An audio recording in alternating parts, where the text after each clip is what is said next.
आखिर एक भेड़ बकरी चराने वाले भूखे गरीब नौजवान को अचानक ऐसी कौन सी शक्ति मिल गई कि उसने ईरान, इराक और भारत समेत पूरी दुनिया को जीत लिया। ये कहानी है पूर्ण परमात्मा कबीर साहिब जी के उस चमत्कार की जिसने एक रोटी के बदले 7 पीढ़ियों का राज लिख दिया। वीडियो को अंत तक जरूर देखिएगा क्योंकि आज आपका भगवान पर विश्वास बढ़ जाएगा। तैमूर लंग अपनी जवानी के दिनों में एक बेहद ही निर्धन और गरीब लड़का था। वो दिन भर किसी अमीर सेठ की भेड़ बकरियां चराता था और सुबह शाम एक लोहार के यहाँ लोहे पर घन मारने का भारी काम करता था। उसके परिवार में सिर्फ उसकी एक बूढ़ी माँ थी। गरीबी इस हद तक थी कि दोनों माँ बेटे को कई कई दिन भूखा सोना पड़ता था। घर में अन्न का एक दाना नहीं होता था। तैमूर की माँ अक्सर भगवान के आगे रोते हुए प्रार्थना करती थी कि हे मालिक, हम गरीबों पर थोड़ी तो दया कर। लेकिन तैमूर चुपचाप अपनी मेहनत करता रहता था। एक दिन दोपहर के समय वो जंगल में पेड़ की छांव में बैठकर अपना भोजन कर रहा था। तब उसे परमात्मा के रूप में कबीर साहिब जी राह चलते दिखाई दिए। तैमूर लंग ने उन्हें एक साधारण साधु जानकर भोजन पाने का आग्रह किया। महात्मा रूप में कबीर साहिब जी ने कहा कि बच्चा, भूख तो लगी है, भोजन हम अवश्य करेंगे। तैमूर लंग ने कहा, महात्मा जी, अभी तो भोजन कर लिया है। थोड़ी देर पहले आ जाते तो आपको भी भोजन मिल जाता, परंतु कोई बात नहीं, मेरा घर यहाँ से बस थोड़े ही दूर पर है। मैं घर जाकर अपनी माँ से भोजन बनवा कर लाता हूँ। तब तक आप मेरी बकरियों का ध्यान रखना, कहीं खो गईं तो मालिक मुझे दंड देगा। कबीर साहिब जी ने मुस्कुराकर कहा, ठीक है बच्चे, मैं तेरी बकरियों का ध्यान रखूंगा।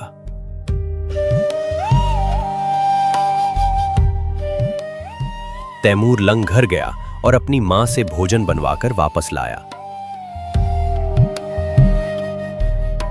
कबीर साहिब जी को भोजन परोसा गया।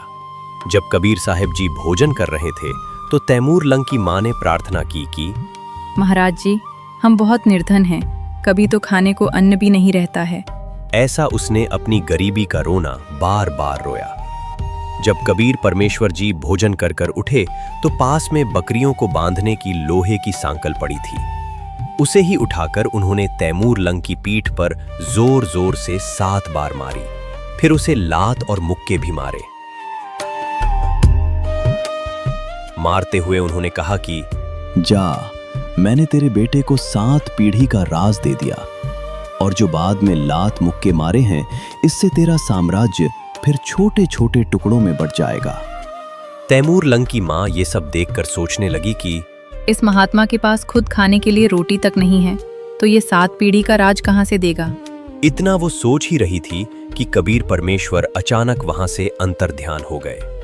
तब तैमूर लंग और उसकी माँ ने सोचा कि जरूर ये कोई सिद्ध महात्मा थे और हमने इनके बारे में गलत सोचकर बहुत बड़ी भूल कर दी।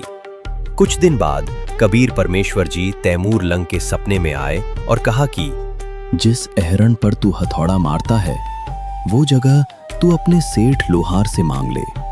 तैमूर लंग ने कहा, वो मुझे कैसे देगा, मेरे पास उसको देने के लिए पैसे नहीं हैं। परमेश्वर कबीर साहिब जी ने कहा, तू केवल उससे बात तो कर, बाकी का काम मेरा है। सुबह उठकर तैमूर लंग ने अपनी माँ को बताया कि सपने में वही महात्मा जी आए थे। माँ ने भी कहा कि दर्शन तो उन्हें भी हुए थे, पर क्या बात हुई वो याद नहीं। तैमूर लंग ने जाकर लोहार से वो अहरण वाली जमीन मांगी।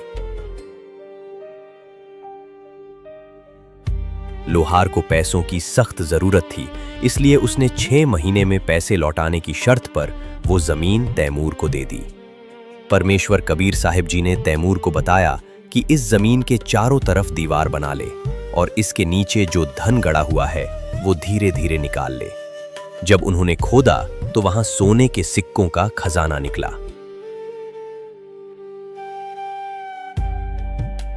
उसी सोने से तैमूर लंग ने पहले कर्जा चुकाया, फिर घोड़े खरीदे और व्यापार करने लगा। गांव के लोग हैरान थे कि ये रातों रात इतना अमीर कैसे हो गया, पर ये सब कबीर परमेश्वर की कृपा थी। एक दिन तैमूर लंग जंगल से जा रहा था। तभी उसने देखा कि राजा के 3 से 4 सैनिक एक गांव की लड़की को जबरदस्ती उठा कर ले जा रहे थे। लड़की ने मदद के लिए आवाज लगाई, रे भाई तैमूर लंग, मुझे बचा ले। तैमूर लंग बिना कुछ सोचे अकेला ही उन सैनिकों से भिड़ गया, लेकिन सैनिकों की संख्या ज्यादा थी। उन्होंने तैमूर को अधमरा करके पटक दिया और लड़की को ले गए। जब तैमूर को होश आया तो उसने ठान लिया कि अब इस राजा को सबक सिखाना ही पड़ेगा। उसने गांव के युवाओं को इकट्ठा किया, उन्हें लड़ना और हथियार बनाना सिखाया और बदले में उस खजाने से उन्हें पैसे देने लगा। देखते ही देखते लाखों युवा उसके साथ जुड़ गए और उसने एक बहुत विशाल फौज बना ली। सही समय देखकर उसने राजा पर हमला बोल दिया।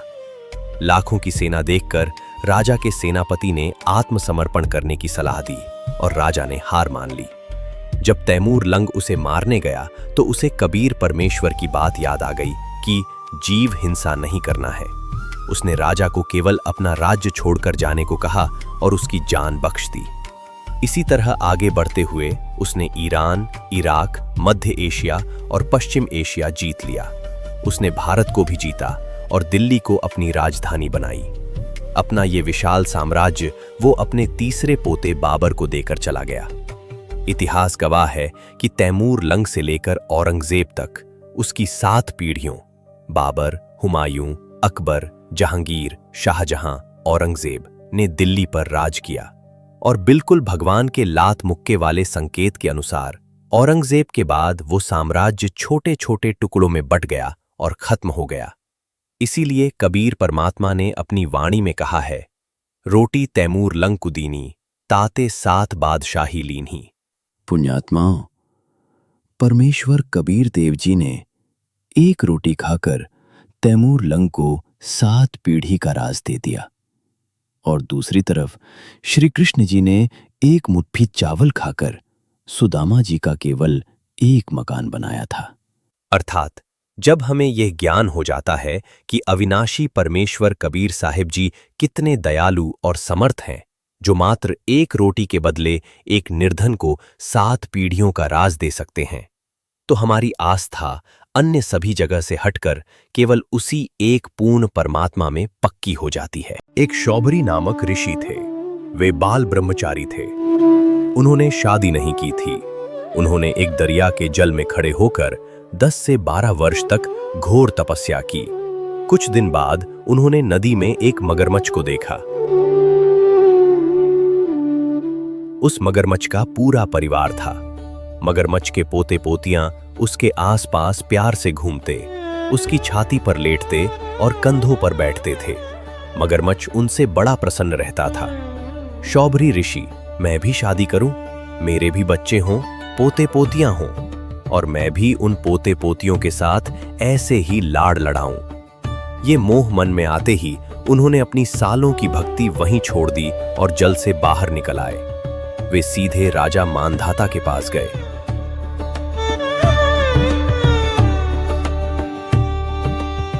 लगातार तपस्या करने की वजह से ऋषि का शरीर बहुत बूढ़ा और हड्डियों का ढांचा बन चुका था। राजाओं को पता था कि ये साधु बड़े तोप का गोला होते हैं, जो मुंह से निकाल देंगे वो वचन पूरा होगा। हे राजन, आप मुझे अपनी एक कन्या दे दो, अपनी एक बेटी की शादी मुझसे कर दो। अब राजा मानधाता की 50 लड़कियां थीं। राजा बड़ी असमंजस में फंस गया। अगर मैं मना करूंगा तो ये मुझे श्राप दे देगा, पर अगर हाँ कर दूं तो मेरी बेटी की जिंदगी इस बूढ़े और बदसूरत साधु के साथ खराब हो जाएगी। ऐसा मूर्ख मैं नहीं बनूंगा। हे ऋषि जी, हमारा एक नियम और विधान है कि मैं अपनी तरफ से किसी लड़की को आपके साथ शादी करने के लिए विवश नहीं कर सकता। यदि कोई लड़की स्वयं आपको पसंद कर ले तो मुझे कोई ऐतराज नहीं है। मुझे मंजूर है। अगर आपकी कन्या मुझे पसंद करेगी तो मैं उससे शादी कर लूंगा। राजा बड़ा प्रसन्न हुआ कि चलो टंटा कटा। इस बूढ़े को कोई राजकुमारी पसंद नहीं करेगी और बला टल जाएगी। राजा ने अपने महल के दरबान को बुलाया। ऋषि जी को लड़कियों के महल में ले जाओ। जो भी लड़की इन्हें पसंद करेगी उसके साथ इनकी शादी कर दी जाएगी। लेकिन महल में प्रवेश करने से पहले ऋषि ने अपनी सिद्धि और सारे जीवन की कमाई को बर्बाद करना शुरू किया। उन्होंने अपने तपोबल से अपना एक बहुत सुंदर और नौजवान लड़के का शरीर बना लिया। जैसे ही उन्होंने महल में प्रवेश किया और दरबान ने शर्त बताई, तो ऋषि का वह सुंदर रूप देखकर 50 की 50 लड़कियों ने उन्हें पसंद कर लिया। हम इन्हें पसंद करती हैं, हम इनसे शादी करने को तैयार हैं। अब राजा अपने ही वचन में फंस गया। मजबूरी में उसे अपनी 50 बेटियां ऋषि के साथ भेजनी पड़ी। राजा की आत्मा अंदर ही अंदर रो रही थी कि एक कंगाल साधु के साथ जंगल में मेरी बेटियां कैसे दुख उठाएंगी। लेकिन ऋषि ने वहां जाकर विश्वामित्र को आदेश दिया और अपनी सिद्धियों से 50 आलीशान महल बनवा दिए। हर महल में बहुत अच्छे खान पान और सुंदर फल वृक्ष लगा दिए। एक दिन राजा मानधाता के मन में आया कि जाकर देखूं मेरी बेटियां दुखी हैं या सुखी।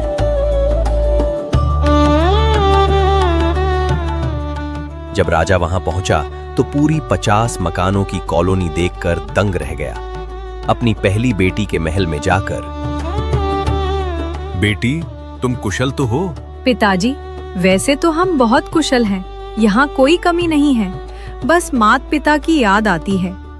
पर मुझे केवल एक ही कष्ट है कि मेरे पति सिर्फ मेरे पास ही रहते हैं, मेरी दूसरी बहनों के पास कभी नहीं जाते। हैरान होकर अपनी दूसरी बेटी के महल में जाकर,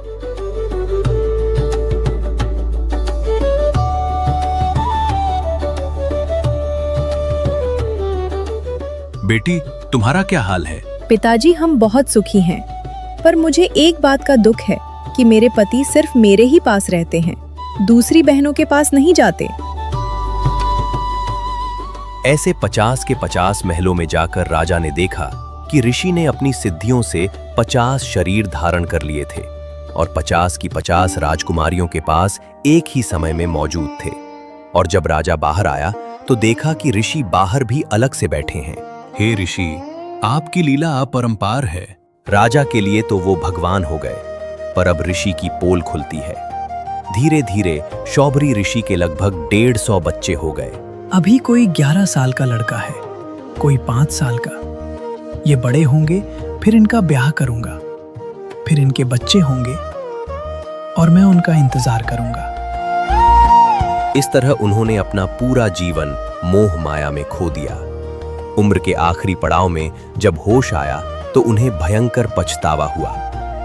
बुढ़ापे में रोते और पछताते हुए, हे भगवान, मेरी सारी कमाई बर्बाद हो गई। मैं उस मगरमच्छ की कुसंगत में आकर अपना सर्वनाश करा बैठा। अगर मैं उस मगरमच्छ को अपने पोते पोतियों में मस्त होते नहीं देखता तो मैं इस मोह में फंसने वाला नहीं था। आज मैंने अपना सर्वनाश कर लिया। जो 50 से 60 साल मैंने घोर साधना की थी, वो सब आज मैंने नष्ट कर दी। पुण्यात्माओं, इसीलिए कहते हैं कि कबीर परमेश्वर और पूर्ण सद्गुरु के बिना इस जीव का मोक्ष नहीं हो सकता। अधूरे गुरुओं की साधना से प्राप्त सिद्धियों को जीव इस संसार की क्षणिक मोह माया में ही बर्बाद कर देता है।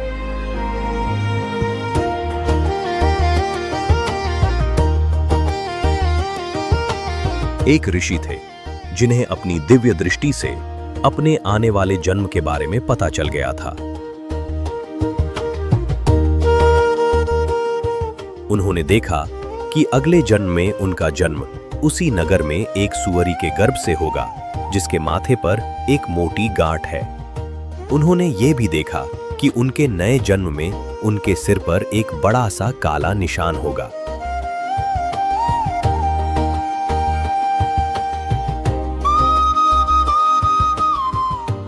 ऋषि ने अपने बच्चों को बुलाया और कहा, मेरी मृत्यु के बाद मैं उस सुअरी के घर जन्म लूंगा। तुम एक काम करना, उस सुअर के बच्चे को खरीद लेना और मुझे उस रूप में मार देना। ऐसा करने से मेरा मोक्ष हो जाएगा और मुझे उस सुअर की बुरी जिंदगी से छुटकारा मिल जाएगा। उनके बच्चों ने वादा किया कि वे बिल्कुल वैसा ही करेंगे। कुछ दिन बाद ऋषि की मृत्यु हो गई और वक्त आने पर उस सुअरी ने बच्चों को जन्म दिया। उनमें से एक बच्चे के सिर पर ठीक वैसा ही काला निशान था।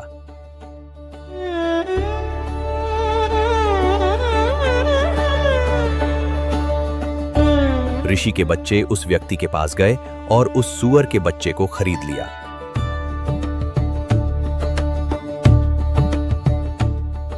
जैसे ही वे अपने पिता को दिए वचन के अनुसार उस बच्चे को मारने लगे, तभी काल ने उस सूअर के बच्चे में चेतना, होश डाल दी। वह सूअर का बच्चा अपने ही बच्चों से बोलने लगा, मुझे मत मारो, मुझे मारने से तुम्हें क्या मिलेगा? क्यों पाप के भागी बनते हो? जब बच्चों ने याद दिलाया कि उन्होंने खुद ही मारने को कहा था। मेरा दिल यहाँ अपने भाई बहनों में लग गया है और मैं यहाँ बहुत खुशी और मजे से रह रहा हूँ। मुझे कोई तकलीफ नहीं है, मुझे मत मारो। ये सुनकर बच्चों ने उसे छोड़ दिया। ये कहानी बताती है कि दुनिया की मोह माया, काल का जाल बहुत शक्तिशाली है। एक महान और ज्ञानी ऋषि भी जब सूअर के शरीर में गया तो वह अपना सारा ज्ञान भूल गया। वह उसी जीवन का आदी हो गया और उसने मोक्ष पाने की अपनी ही इच्छा को ठुकरा दिया।